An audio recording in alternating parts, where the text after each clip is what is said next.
उद्देश काय आहे? देण्याचा उद्देश आहे ते प्रबोधनकार ठाकरेंचं पुस्तक आहे. ते काही असू दे, त्यांना ते राहिले बाजूला, पण तुम्ही तुमच्या हाताने वाटण्याचं काय आहे? मला ते योग्य वाटते ते वाटतं. ते बघा, मी आता याच्यावरती काय बोलत नाही. तुम्हाला जर नाही आवडलं असेल, नाही आवडण्याचा प्रश्नच नाही. ह्याच्यावर तुम्ही तुमचं नाव टाकून आम्हाला गिफ्ट देताय. हो ना, रिटर्न ते आम्ही हात पण लावणार नाही असल्या पुस्तकांना. Okay, no problem. मला पण ह्याच्या मागे देण्याचा उद्देश काय? तुम्हाला हिंदू धर्माबद्दल एवढा का वाईट वाटतं?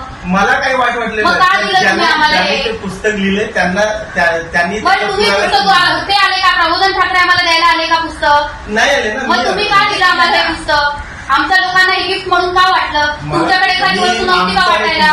तुमच्याकडे दुसरी वस्तू नव्हती का वाटायला?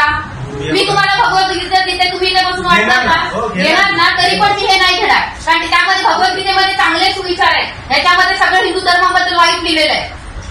ठीक आहे, हरकत नाही. तुम्हाला वाटते मी माफी मागावं. मला मी सगळ्यांना माझं समजते, त्याच्यामुळे तुमच्या भावना दुखवल्या असं मी सगळ्यांच्या समोर माफी मागतो. अजून काय? बस.